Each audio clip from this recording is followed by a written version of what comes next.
welcome back to the Fixing Football podcast. We are a trio this evening. I'm joined by Scott Naylor and Liam O'Meara. We are the Fixing Football podcast. This is episode 120, and breaking news: we have been nominated once again for a Football Content Awards. Well done, boys! We done it again. Back to nominated in Best Podcast International this season, and we would love your support. So there will be a link below in the description of this video and everything. Like I said, a big thank you to the Academy. I don't know, the content. The FCAs. The FCAs. For the judges. The judges, yeah, who've put it all together. We'll be off to Ellen Road this year. It was guaranteed better parking situation than Tottenham Hotspur Stadium. So did we ever get done for that? No, we didn't. No. Oh. No, we was fine. Top tip: park at Sainsbury's if you want to go to Tottenham Hotspur Stadium. Yes, really looking forward to that. We will be seeing everyone there, and if you could please show some support and vote for us. It's Best Podcast International, and that'll be November time, I think. We are through to judges' houses. I'm really looking forward to it. It's a great night last time, even better this time. Looking forward to seeing a lot of people in and around the business and catching up with some friends. So, yes, looking forward to it. Anyway, tonight, as we're recording this, but last night, as you're listening, it was the Balon d'Or Awards. Now, while we're recording this, there will be the announcement made of who's won. One of the top favourites has been Yamine Lamal. And it's been on my mind for a while about... And I think me and Scott had this conversation a while ago as well. And I'm going to put it to both the lads in a second. But can a 17-year-old, at the time, he's now 18, but can a 17-year-old be the best player in the world? Is it right? Now, this is the argument here. He might be the best player in the world. But is it right to award him the best player in the world trophy? And I know that's a juxtaposition. I'd like Liam and Scott's thoughts. Liam, I'll let you kick it off first. What are your thoughts on Yamine Lamal and this sort of... There's two arguments here. If you're good enough, if you're old, you're old enough if you're good enough, or too much too young. There's sort of these two things that I'm dealing with here. There's a couple of different questions there. Firstly, can you be good enough to be the best player in the world? The answer is definitely yes on that. And historically, these generational players have been the best player in the world at that age. When you look at people like Pele, they were like that. So, absolutely. And in terms of, is it right? Fundamentally, I mean, if they are the best player, then I would argue it's definitely right. I think we're in a different time now, where the standards are changed because you don't have those generational players of Messi and Ronaldo there anymore. So It is a bit more open now in terms of who can win it. I think that's a good thing. You know, we're almost spoilt by those two now, and it does feel like even Yamal, who I think is an incredible footballer, it does feel like a drop off from those years. But that's just how it is, unfortunately. You know, they are now past their best days, those two. So, but for me, I can't remember what game it was with Yamal. It might have been the semi-final, the first leg of the semi-final against PSG, where I was just watching a player that I thought there was no one anywhere near that level in terms of fundamental raw dribbling ability, which is what I think is the key standout in a top quality footballer, is dribbling. I think that's what most people tend to see as the most important skill, but I don't know what you guys think. There's a few sort of categories here with the Balon d'Or. And the Balon d'Or has got its critics as an award itself. But we've gone through the Messi and Ronaldo era. Martin, we have breaking news. Ousmane Dembele has won the Balon d'Or. Well, congratulations to him. It was funny, actually, because we'll get to Scott's joy in a second. But it's funny because the Marseille PSG game from Sunday was postponed due to rain after about 10 minutes. So they replayed it tonight. And that's why there's a lot of PSG players not there. But Dembele is coincidentally injured. So he has travelled. so he's there. He's travelled. So yeah, they replayed the match tonight. That's a very Neymar-esque injury, that, isn't it? It's quite suspicious, yeah. Does anyone know where the award is? It's usually Switzerland neutral. I don't know. Yeah, I think so. Anyway. Well, it's a French award, isn't it? Is it Paris? Is it not in Paris? Yeah, you're right. You're right. So, we've been through the Messi and Ronaldo era of the award where the judges, whoever, were rightly picking between the best two players, the two greatest players by a distance. They were picking which of them two had the best season. And then we've been through a sort of tailing off period where seemingly Messi's picked up another 3 Balon d'Ors in this time. But we've had awards given for cumulative success, like the way Modric got it. He may have won the Champions League that year, but it was more for... It felt like the award was given more for 10 years of amazing service, in the same way that Benzema won it as well. And now we seem to be getting back to the original sort of nucleus of the award, which would be this player was the best player in the world last season. Or I think it's for an extended, like a 14-month period or something, however far they go back to and award it. It's like a little bit more than a calendar year. And is Scott being the best player in the world in that time period? There's a fair argument with the trophies that he picked up with La Liga, with the Euros with Spain, which he was great in both, having only just had one plus years as a breakout star into that team. You see the sort of fence that I'm trying to sit on here in terms of, is he the best? He might be the best, but can we still give him the award? No, he isn't the best. This is as simple answer to a simple question. The thing with Yamal is, and I get accused of not liking him for other reasons, and there are some things that I don't like about him, but I just feel like... Might be you've been on record saying I don't like him. Yeah. I don't, actually. I really don't. I think he's an horrible shit. Well, but, seems like a fair accusation, then. But what I will say about him is I just think that we can't possibly... I refuse to believe that we live in a world where he's just turned 18 years old. How is it possible that he can be better at football than... If we're saying that a 17-year-old who has been through, at most, 3 years of like professional level, top bar training, because he's been at kids level before then, he's playing with people who are probably never going to kick a ball after they leave the academy. How is he possibly better than players who have achieved more and have trained at their craft for longer? I just don't see how we can... Because if we are saying that he's the best player in the world, he's then more effective. And then what is the point in the game if you train every day for 20 years and you're not as good as this kid who just picked a ball up? I don't think it makes a lot of sense. This is the point we're sort of stuck in this time frame of Messi and Ronaldo where them two were the greatest. And the third place, there's a lot of arguments to be made for who was the third best player during the time of Messi and Ronaldo at their peak. Well, it's Iniesta, but yeah, carry on. I said there's an argument. Neymar. So, yes, Yamine Lamal might not be the greatest footballer in the world. In your opinion, that's an opinion, but has he had the best season? And then this is another way of how you debate this award and how you decide who the best player in the world is. Is there an argument to be made that he has been so influential? I'm not sure of his stats, I'm sure you'll tell me, but so influential at such a young age in a Barcelona team that won the league and a Spain team that won the Euros. It's not to discredit anything that he has achieved, because he's had an excellent year by anyone's estimation, an international trophy and your domestic league title. So, and did they go to the semis in the Champions League as well? Yeah. Can't remember how far they got. Yeah, so they had a deep run there. So, and he played a decent part. He scored. He scored 9 league goals last year. It's not exactly.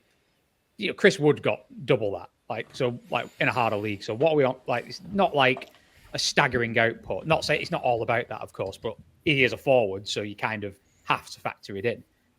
He got 15 assists as well, and that's just in the league. And then he got 5 Champions League goals, 4 Champions League assists. So he didn't have a bad year, but is it greatest player on earth yet? And I think I'll put this question to you both, because I think this is something that really goes in his favour. If he was 26 and not 17, is he even in the conversation? Yeah, I mean, the fact that he has been so young, it is so young, he's 18 now, that it's part of the lore of him, really, isn't it? It's part of the story surrounding him. Like, yeah, it's unusual to be. It's unusual to be so good at so young, and that's kind of the. It's like when Rooney broke on the scene. It was like, wow, he's only X amount. He's only 17, and he's doing X, Y, and Z. But then it's like, is that how? Is he just good for someone who's 17? Like amazing for someone who's 17, or is he actually up there with the best players on earth? That's the argument as well. I don't think that, and I'll tell you why it is, because I think his returns, not necessarily statistic, but he's improving. I would say the player, for example, I've mentioned it a couple of times already. In that Champions League semi-final was different than the one that was playing in the Euros. I think that was an effective player, but not the main player of that Spain team. Where I think that was Nico Williams was far more prominent in that team. But I think the Lamine Yamal now is far better. So I get what you're saying, but I want to come back to something you were talking about earlier. This idea of if you're good that you're that good that young, is it possible in comparison to people that have been doing it for years and years and years? And I think because of the professionalism of football, I think it's less common now. I think this was something that used to be the case quite frequently, but because of the way in which people train now, they do squeeze far more out of their more adult bodies. Like between that 24 and 28 years, people are able to do things maybe at that age that they weren't able to do before in the past because of technological and scientific advances. Whereas I'd say even when we were growing up, you had far more 17, 18-year-olds breaking through. Far less. It's not as common now. Yeah, it was common when we were younger, and I think that's why. And I think I don't know if I agree with that. All right, let me switch it around. In the Premier League, it's less common. Okay. I think a lot less people are willing to take a risk on someone younger in the Premier League, particularly if you're not a top 6 side. I think your top 6 sides will rotate them. 1 second.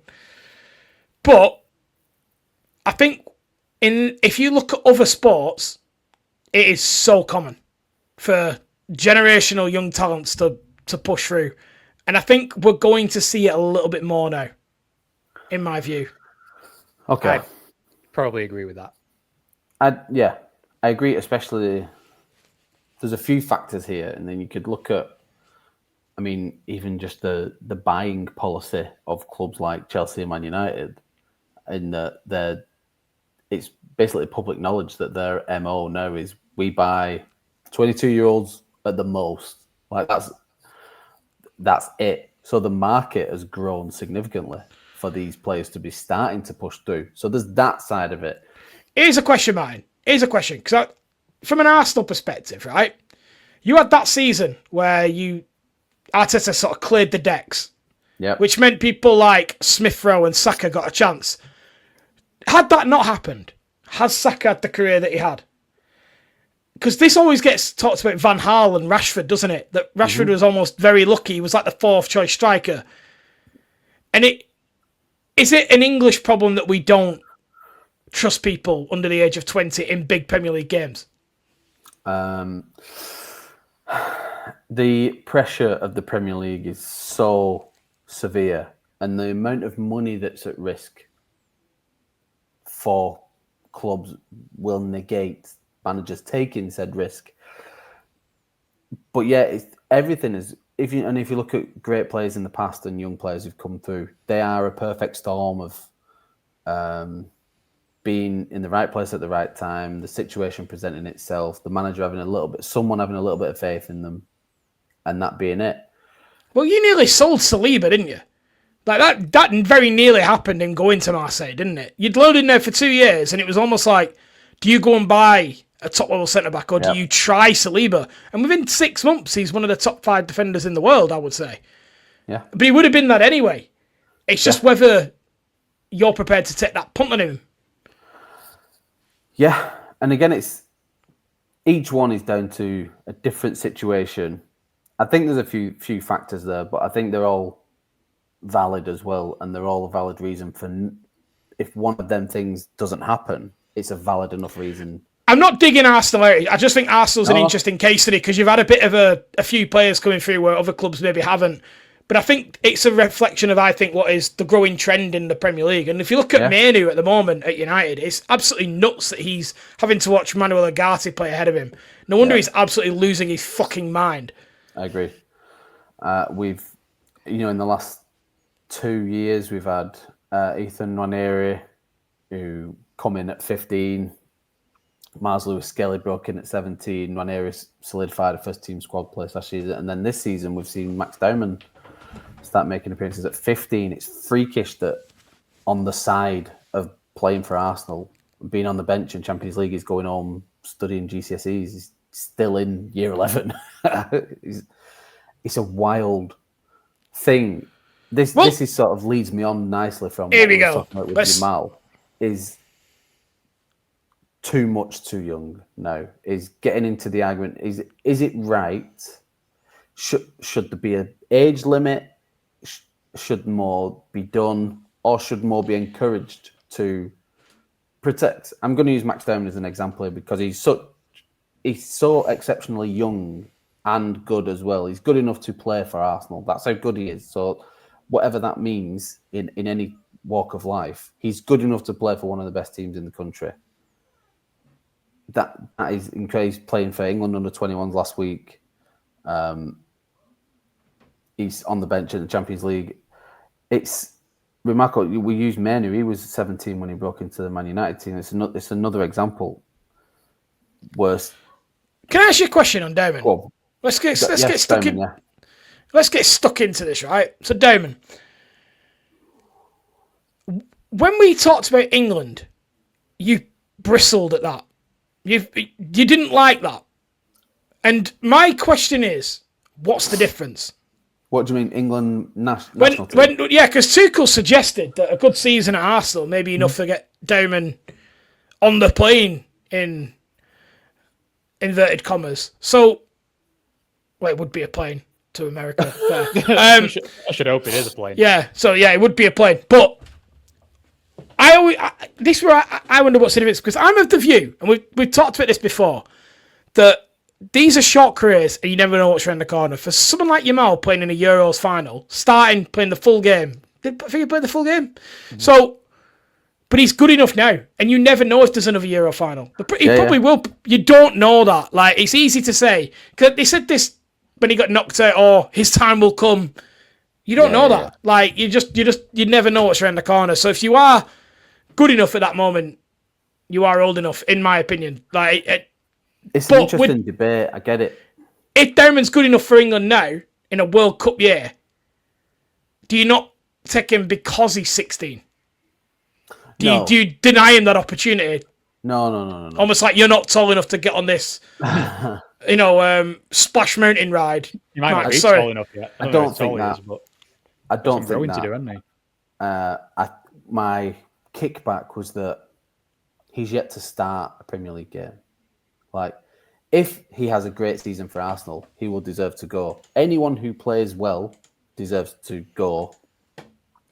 It's nicely ties back into the Yamal decision. But if he's proven that he's good enough, he should be rewarded with that, really. His reward for a great season is hopefully a Premier League winners' medal and a trip to America for the World Cup. He would deserve that, yeah. He shouldn't, just because there is enough hype around him, which is sort of what Tuchel was alluding to, that he's seen and heard enough that this guy must be good. And, maybe he could get a spot. Like, that. I'm sure 9 out of 10 people couldn't pick him out of a lineup. They might have just heard his name. We've got to see something here. I have no doubt this kid looks ridiculously talented. It's annoying. But, yeah, he's just got to prove himself. That's it. And if he proves himself this season, perfect for me. He's doing well for my club. I'm all in. I don't Scott. think there should be an age limit. What you're saying that no, in that Scott. scenario, he's good enough. Yeah. Can I, Scott? Go on. Do you get frustrated at Chelsea's approach to this? I know the benefits of how Chelsea use their academy players as almost as commodities. I do get that, and I can see the PSR benefits. I'm not discussing whether that's right or wrong. By the way, as a fan, do you wish that your players got more of a chance? So you get players like for that season that you had James, Mount, others that I can't think of that all broke through together. Harry Wilson, I think was the another one. No, that was Liverpool, wasn't it? No, there's a few. Levi Colwill. Yeah, Tamori was in there. Tammy Abraham. Tamori.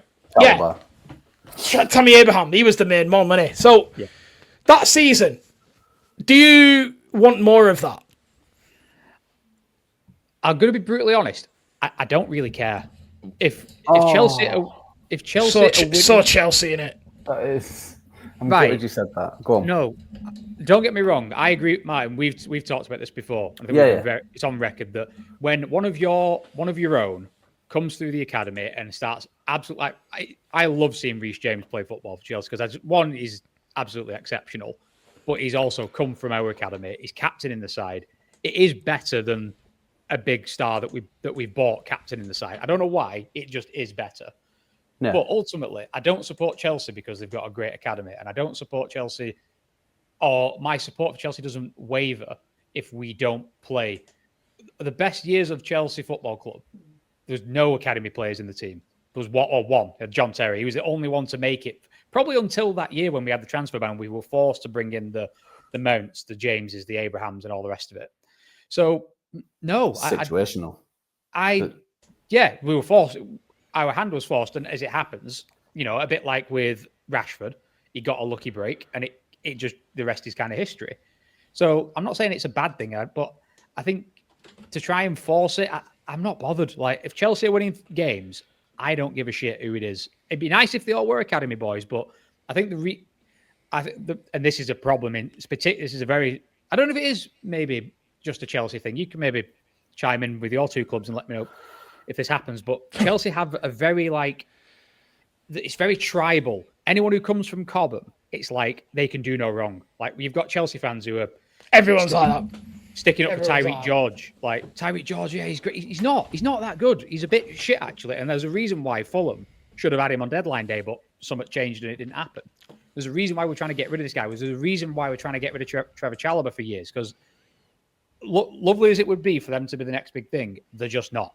So I think you can get too wedded to the idea of your young academy boys coming in. And we're buying kids like as young as our academy players are at the moment anyway. So with this new policy, it's it ain't that different. We're seeing these young kids who we are kind of giving their shot for better or worse.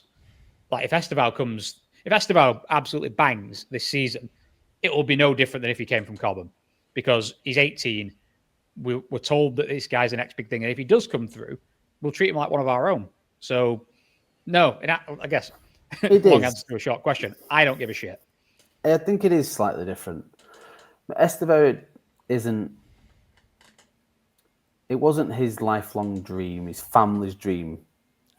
It might be if you convoluted a little bit, but to play for Chelsea, to be a blue at heart, for everything, where one of the kids from Cobham, or like with the Arsenal Hale End boys who've all grown up and all the families support Arsenal, does mean it's that one couple % more. It does mean a little bit more to them, and that in turn means a little bit more to the fans. It does. Now, anyone who's playing great, I agree with you that as long as Arsenal are winning, don't really care who's doing a lot of the scoring. But when it is them people, like you said with Reece James, does mean that little bit more. Yeah, it's great. Like, there's a picture of, after we won the Champions League in 2021, there's a picture of like Mount, Abraham, James, Tamori, all that group who came through under Lampard with the trophy. And it's fucking great. It's lovely to see. But if we'd have kept, like, if Tammy Abraham had started that final, we might not have won it. Do you know what I mean? So it's kind of like, yeah, I don't think you can be at the cost of your team doing well. If none of your academy are good enough,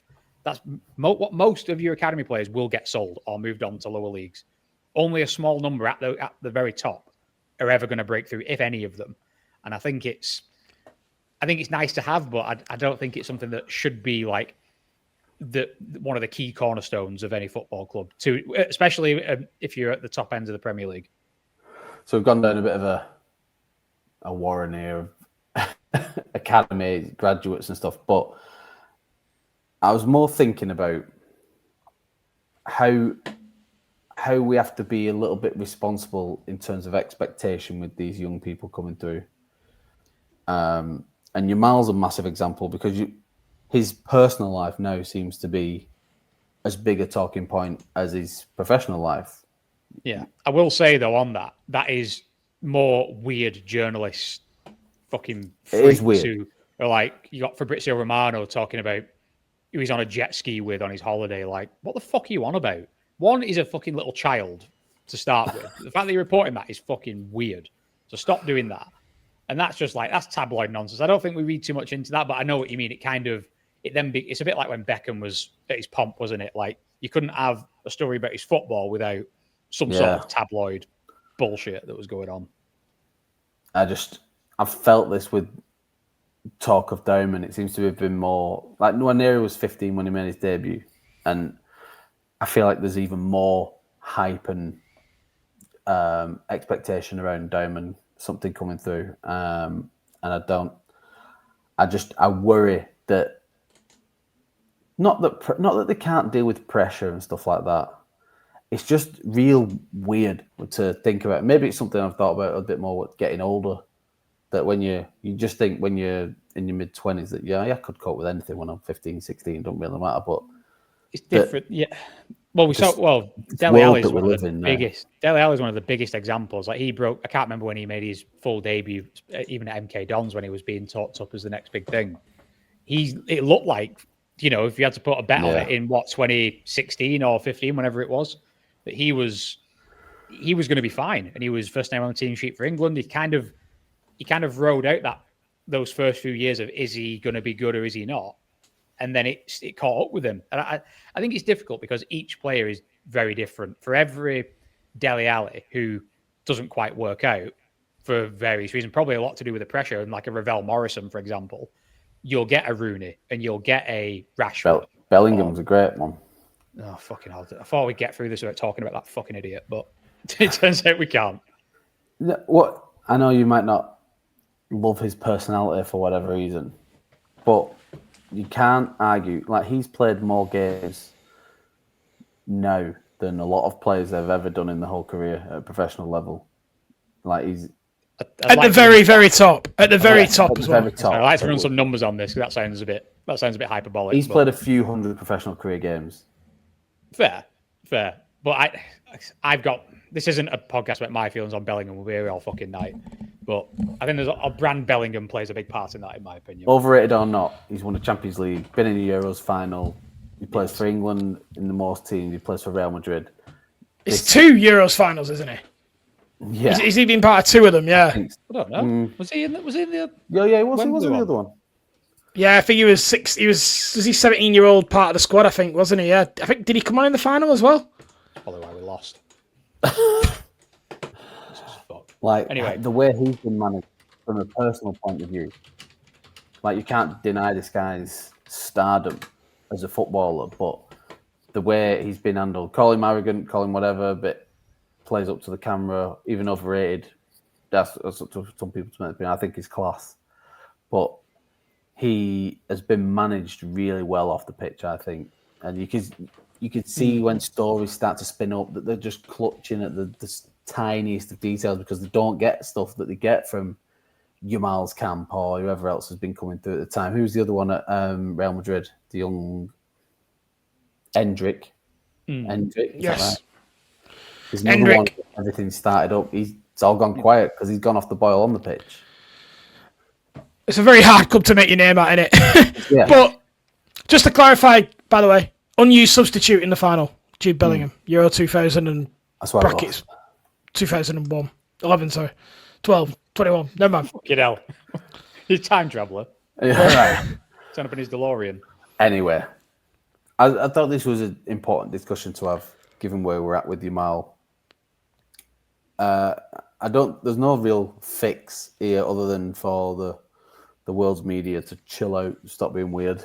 Yeah, stop reporting on Lamine Yamal's birthday party, you fucking freaks.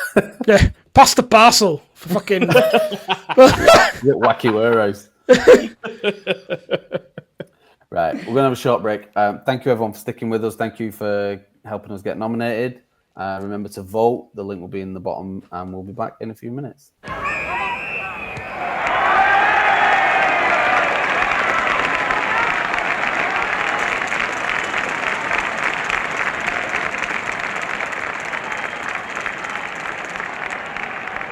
And we are back. We've just been over the Balon d'Or results. Do we agree? Dembele first, Yamal second, Vitinha third, Salah fourth. I feel like Salah should have been higher. I mean, fourth is high. Like we were saying this earlier, you were moaning to us about Gyökeres being 15th, but like that's the 50. That's the 15th best player in the world. It's quite highly regarded, I would say. like. You know what I mean? It is still high. Where did Isak come? Don't know. I can't see. I'm on BBC, but I can't see like the full list. It just gave me really weird updates. He went from 8th to 4th to the winner and missed out all the others. Isak was not nominated. I mean, was he not? Not nominated. Neither was Saka, by the way. Yeah, Saka didn't play most of the year, did he? He was out for 3 months. But yeah, anyway, moving on from the Ballon d'Or. There were some football matches this weekend. There's 3 important ones here we can go from. I feel like we've got a bit of a Chelsea rant coming, Liam. Yeah. Do you want to start with that, or should we finish with that? So they lost the game now, so now the manager needs to go. Is that where we are now? But anyway, go on, Scott. I don't want to spoil us. I want to build to it.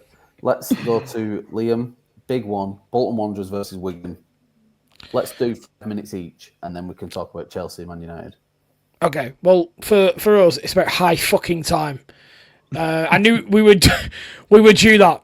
Not only for 2 reasons. Number one, we were due putting them back in their small little box. You know, it's about time.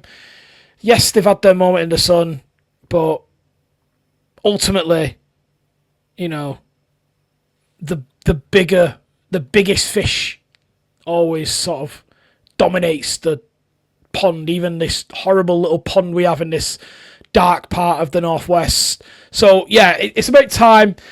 Also, I do think we were due to batter somebody, because it sounds really bad, but I do genuinely believe we are the best team in the league. I've seen enough to know that we have all the pieces of the jigsaw, particularly with the signing of Mikael Forss from Middlesbrough. That seems to be... He scored 2, right? Yeah, he looks the business as well. We played him in like a 10, but was pushing on really into making us more of a 4-4-2, and it just all looked natural. With Mason Burstow being that sort of target man and Forss sort of playing off him a little bit, it looks really good. So, yeah. I want to ask about the atmosphere a little bit. I know it's always going to be up there for a derby, but 27,000 there, 24,000. I think 20, just shy of 26 it was. Unbelievable. For League One, like, what other sport is getting that in the 3rd tier of football? It's been, of their sport? I mean, this was exceptionally good, and particularly because there was a decent away following, which, you know, bumps it up even more. But Bolton have been doing solidly in the 20s since COVID, to be completely honest. Like, it really, there is a new generation of Bolton fan there, and I was at a sort of a house party on Sunday, and quite a few Blackburn fans talk about this, and he had 13,000 on in the Championship. So we had double their attendance. And they are top half Championship, Blackburn, consistently for the last few years as well. Yeah. Talk about the apathy, and I'm like, I can't get my head around it. And but yeah, we're doing double their crowds, and I would say we're very similar sized clubs. In fact, there's an argument that historically Blackburn are bigger than Bolton, but in terms of the crowds that they pull in now and the hashtag vibes around the place, I would say that they're completely chalk and cheese, really. So yeah, it's brilliant atmosphere, really good. Good. Right, let's move on to maybe the biggest game of the weekend, Arsenal Man City. I was travelling, I had some really faraway gigs this weekend, so I didn't watch the match live. I was listening to it on the radio. I watched it back. I watched this first half when I got in at about 2 a.m. this morning, and the second half sort of when I woke up, even though I knew the scoreless to it. It was quite painful to listen to. It was clear. I mean, I was listening to it on Arsenal.com's commentary, so you can expect a little bit of bias. But it was as dominating as I thought, as it sounded. I mean, but we're getting a lot of stick here for not being taking as many risks. What did you make of it? Did either of you watch it properly or? Mine, what do you think? Forget what we think. What do you think? What do I think of what? Well, I looked right online, and I saw someone saying, "Just check my phone," and the word "terrorist" is trending, and I didn't know whether to be. I didn't know whether Arsenal were playing or I needed to be concerned, and it turned out it's because Arsenal were playing. I saw that. Now, are you concerned about the lack of front foot football, particularly at home? I can't believe the amount of stick it feels like we're getting. I feel like all the stories were about Arsenal this morning, and not the fact that the first time ever we'd seen Guardiola take such a defensive move. He didn't even do that in the Champions League final when they were winning. The way he took Haaland off after 60 minutes, and Foden had been off, and Doku came off. But can I put it a different way? I think Pep is very realistic about where his squad is now. Okay, let me rewind that again, because we were labelled embarrassing last season for shutting up shop when we were winning and down to 10 men. Forget that. 10 men. I feel like no. Hear me out. There's an angle here that doesn't need to. I don't think that the criticism we're receiving from today. No, but I'm not asking you that. Justified. I'm asking, do you wish you were a little bit more ambitious in your home games? That's what I'm asking you. I'm not bothered about what Pep's doing. I'm not bothered about what you did last season. I'm saying this game here, do you think maybe you didn't need to play such a defensive lineup? That's what I'm asking you. Do you think it was defensive? I don't agree with that it was defensive. I maybe wouldn't have started Trossard. That's the one where I wouldn't have done. But I don't feel like a midfield like Marino just got a hat trick for Spain. I don't see it as a defensive player when he's clearly the one who's going to be up there supporting Gyökeres. And Madueke's he's not known for his tracking back and all that. He's been quite fantastic since he's joined us, really. Calafiore is uncontrollable as a fullback. I didn't see it as a defensive. So you think it's completely unfounded? No, I think the players, and this, whoever you want to land this at the blame of, I think the players could have been braver. Okay. There's only so much Arteta can do. And I think we've put together a really unbelievable squad now. That message should be trickling through to everyone. I don't know how much more else he can do it without being on the pitch himself and pushing people forward. I don't think another centre defensive midfielder is what you need. Scott, what do you reckon? Do you reckon Arsenal are scared to win? I don't know if they're scared to win. I'm looking at the lineup. I think one thing you've got is, although Marino does score a lot, traditionally he's not known as an attacking midfielder. He's more of a hold-in midfielder, as is Zubimendi, and as is Rice. So I think it's more the optics of you've started the game with four, and this is another problem that you've got. And again, this is an optics thing. You keep buying centre-backs and sticking them wide. Ben White's done it. Calafiore's done it. Timber's done it. It's just what you do. I don't know why he's got a fetish for it, but he gets his jollies from seeing centre-halves just not playing centre-half. Need defenders, yeah. So you've got 4 centre-backs on. So this is the way that people are looking at it. You've got 4 centre-halves on and 3 defensive midfielders in a game where City are shocking defensively. City are fucking awful at the back. They have a horrible, horrible defence. And I think it's more those optics more than the reality. And then you look at the changes that he made. He only brought, well, you don't have any fucking centre-halves left because they're all on the pitch, but you made 1 defensive change and the rest was bringing on Saka, Eze, Martinelli. So I think it's maybe slightly unfair that he wasn't going for it. The thing that I think is the worst is, and I don't know what, and maybe it'd be good to get your thoughts on this as well. Martinelli scores in minute 92 or 3. And you spend a good 2 minutes celebrating that. Yeah, goal I thought this. Yeah. at 1-1. And I'm seeing Raya, like Eze sat on the ground and Raya's like running over to him like they've just won the fucking FA Cup. And I'm just like, what are you doing? You've got, and it was what, 98 minutes on, it was 8 minutes added time and 9 minutes. I'll send you a clip of Zubimendi being wrestled in the box trying to get the ball back from Rodri. It's just like, that's the thing that I think is getting people with Arsenal. It's bleeding into other areas that maybe it's slightly unfair. There's this notion that you've got this weird mentality that the draw is good and not the win when there was still 5 minutes left in a game where City were obviously on the ropes then. No, all their attack was gone. So I think that's more where it comes from than anything else. You're a better team than Man City. Yes, we Miles. are. Yeah. I feel like we should have won. We probably should have done more to win. It's just been a weird angle of what I'm hearing. I hated the way City played it. They played a way that we've been criticised for the last couple of years. Just proper slowing the game up. They managed it really well. It's really annoying to play against. I think they're due it though. I think if any teams earn being a little bit more defensive, parking the bus a little bit, and maybe wasted a little bit of time in a low block, I think City have earned that right. I would argue they've had to deal with quite a lot of that over the years from away sides going to their ground. Yeah, I mean, Haaland's goal is just devastating as well. It's unbelievable.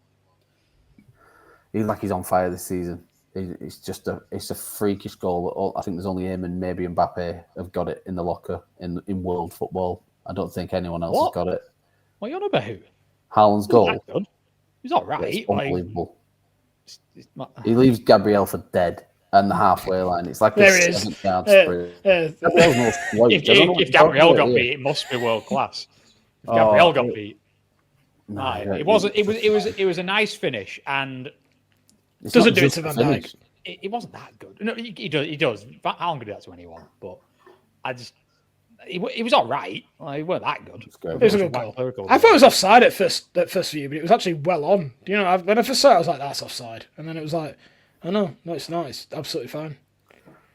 But yeah, I'm not. I didn't see City doing that sort of performance, and that's maybe what annoyed me about it. Very frustrating though. I'm glad we didn't drop that many points, but it's 5 behind. You dropped. You dropped sort of 2 of the 3 that you could drop, but yeah, fair. Yeah, it's stupid fucking comments like that don't make any sense. It could have been a lot worse 3 minutes later. It was 2/3 as bad as it could be. Is what. Yeah, fantastic. Like, no, but what I'm saying is, you're in the business of winning leagues. Like drawing at home is not good. No, I'm just like Liverpool's time is done.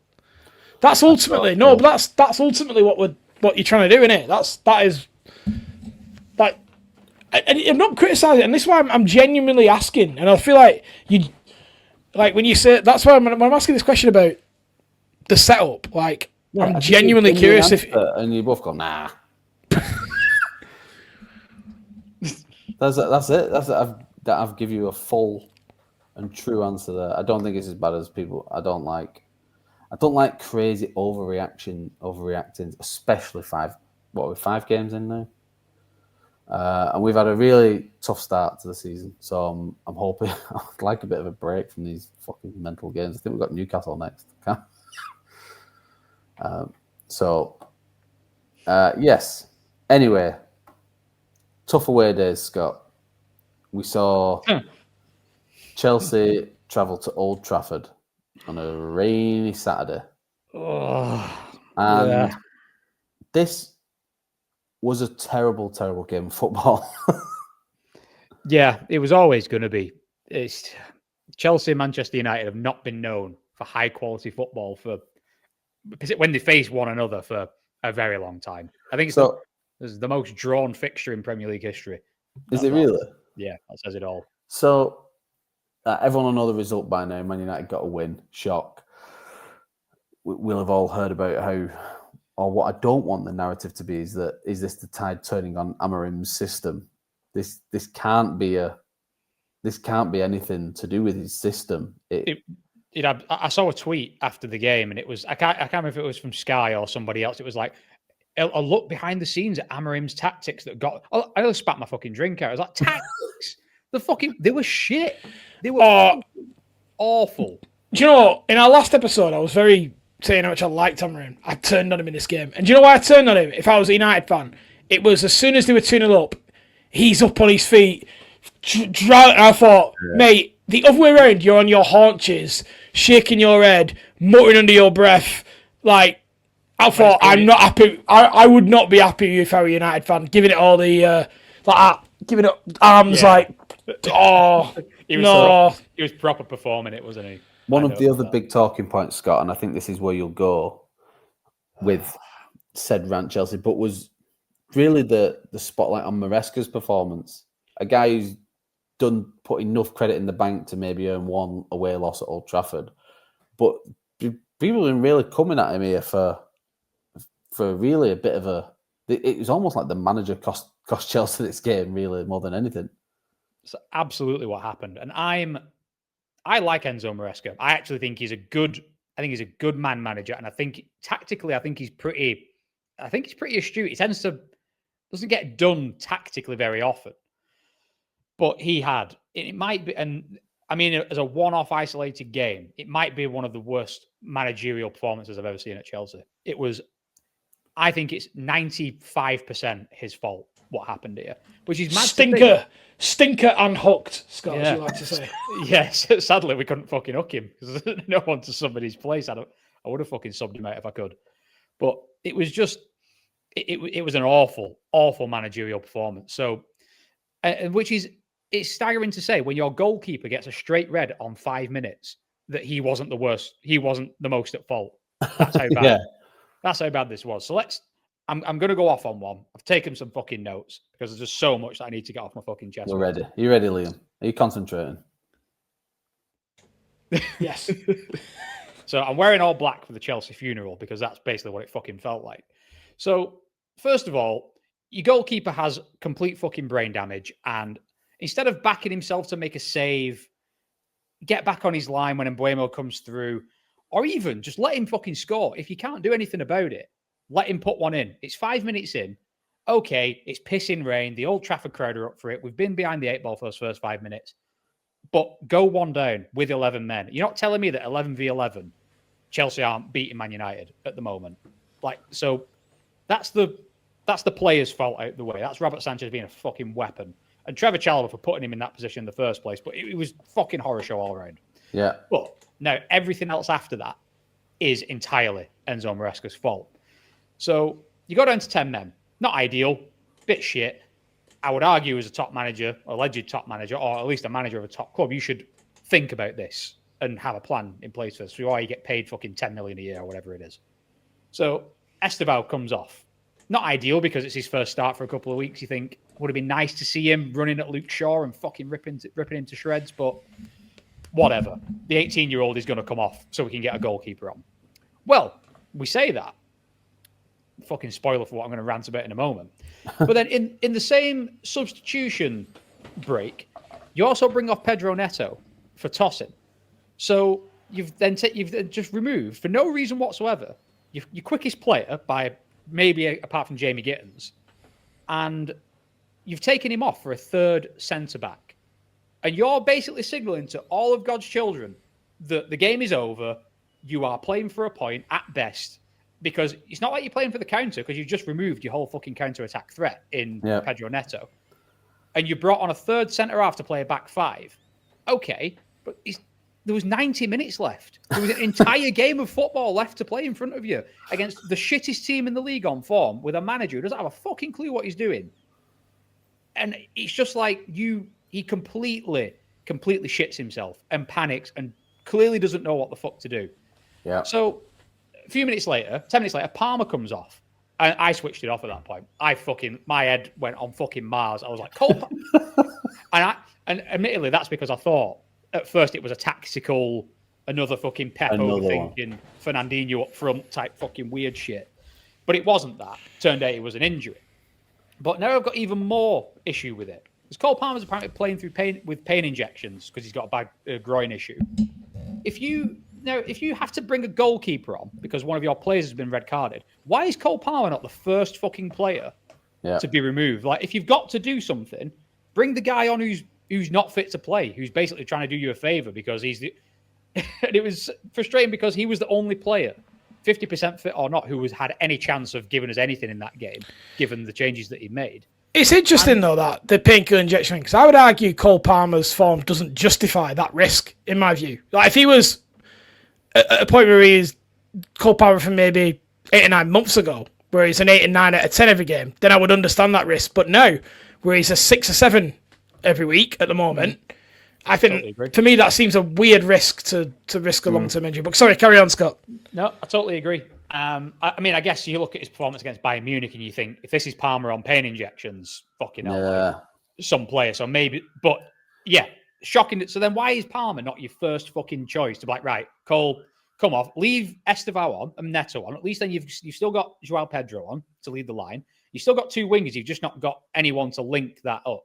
Move Enzo a little bit further forward, and then you just got to fucking suck it up for a bit. So there's that. And then fucking hell, one more point on the plays, the fucking defending for that second goal. This was Shay's at Brentford. 4 players man-marked Simon Adjaye, and they lost. He won the header against 4 fucking people. What the... And the same thing.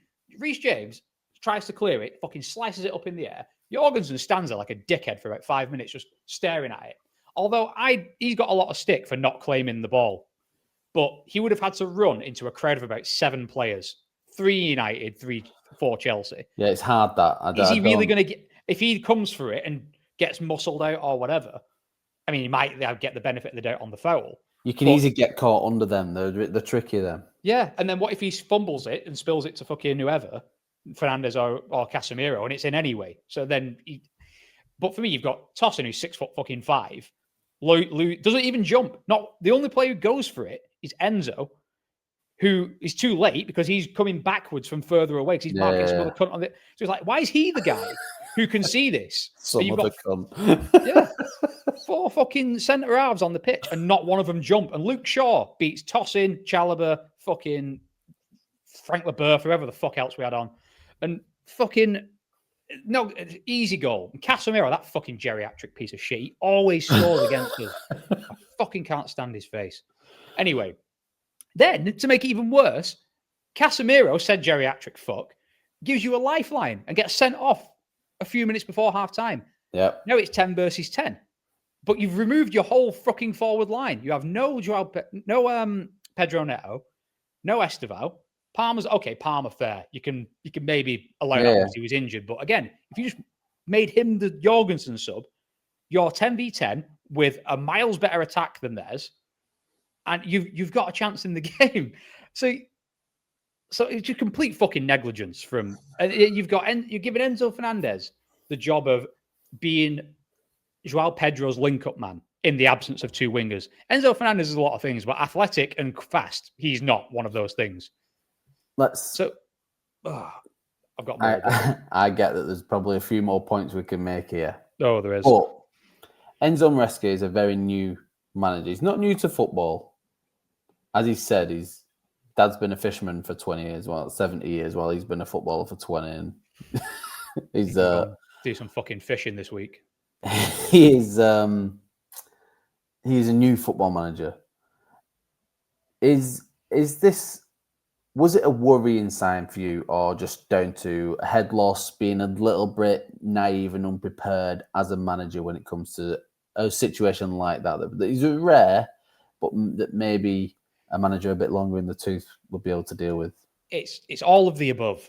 So I'm not one to let one game make me make a snap judgment, because I was very, what's the word? Pessimistic about Maresca coming in, because I didn't really know a great deal about him. And I'm like, is this really the level of coach that we need? And he proved himself to me last year. I thought he was one of the highlights of our season last year. Just how and there's a section of Chelsea fans that don't think fucking this game backed him up. He doesn't know what to do mid-game. I think there's been loads of cases where he's made the right subs at the right time and got us points either 1 point or 3. He's done a lot of that, and I like how he does that. But one thing that it's simple. I don't care how new you are to football, how young you are, whatever it may be. He is a new manager, and you've got to say what's his 3rd or 4th year in professional management, but you are still managing one of the biggest clubs in the world. Yeah, you can't. If you're the man for the job, you simply cannot panic in that situation. It is completely. I don't care who you are. You have shat yourself in front of fucking God and everyone. Like, you have panicked to the nth degree when you have got so much time to fix it, and it was just so unnecessary, and it was such a clear head loss, and it was just like, you can't. Do you know what this reminded me of? It's not that I'm not saying he should be sacked. I think that's ridiculous. I like him. I think he's a good coach, and I think we'll do well with him. But it's kind of like, if you're ever dating someone, and then you're with them for a year, it's all hunky dory, everything's great, and then they do some weird like hoey behavior. You're like, oh, okay, that's a bit weird. Or like, if you had a friend who you thought was your boy and thought they were your day one and they would back you through anything, and then maybe you got in a bit of a scuffle and they ran away and they didn't help you. It's like, oh, that's who you are. It's like, for me, it's like, that was a slight chink. I've noticed that's the first chink in the armor that I've noticed with him. That wasn't just like an experience-related issue. You've shown that when you're backed against the wall in a high-pressure situation, you fucking crumbled. no, And now I don't know, the next time this happens, which it will, what are you going to do? I cannot now trust you to manage that situation until you do it and prove me wrong and prove it was a one-off. yeah. So that's why it was more concerning than just, he's had a bad day at the office. It's like losing at Old Trafford in the current circumstance and the current climate with who Man United are these days, completely unacceptable. And it was completely his fault. Well, first of all, well said. Liam, have you anything to add to Scott? So I know you've been playing Football Manager for I've fucking half got an hour something to there. add. So. Speaking of fucking unacceptable, the final fucking nail in the coffin on this is he nearly got in there. You're nearly getting there, but I need to get this off my chest because it's staggering. You got Alejandro Garnacho sat on the bench. I believe that in football there are things that are just meant to be written in the stars. They're going to happen no matter what fucking anybody does. Alejandro Garnacho would have scored in that game. I don't give a fuck what anyone says. So you're chasing a game. It's 2-0, but Chelsea, when it went 10v10, were mostly the better team. So you've then got a choice then of making it. You've got Jamie Gittins, Garnacho. You've got some pace there. You can you took Neto off. You shat the bed there. You can bring that pace back with a couple of other players. So instead, you bring on Malagusto and fucking Tyreek George. Tyreek George, who was fucking leaving on deadline day, got favoured over 100 million quid's worth of wingers that we've just bought. One of which is lightning fast, and the other is also pretty quick and has such a big fucking point to prove, and would love nothing more than to fucking twat one in against Man United.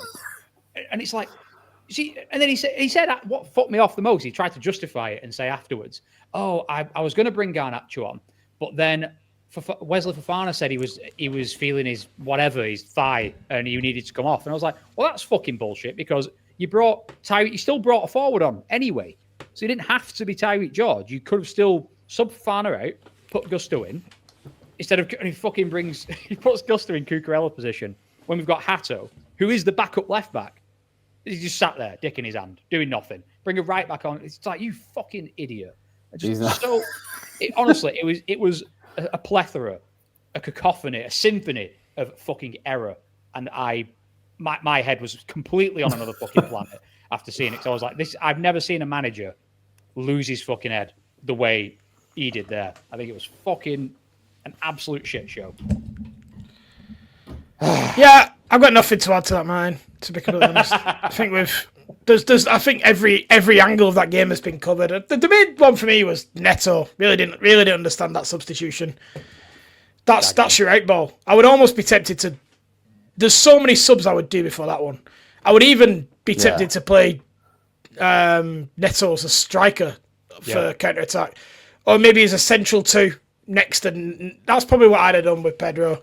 You want an out ball. That's an out ball. But yeah, there's nothing else to add really. Scott's covered every single angle inside and out of that. So fair. Good job. Right.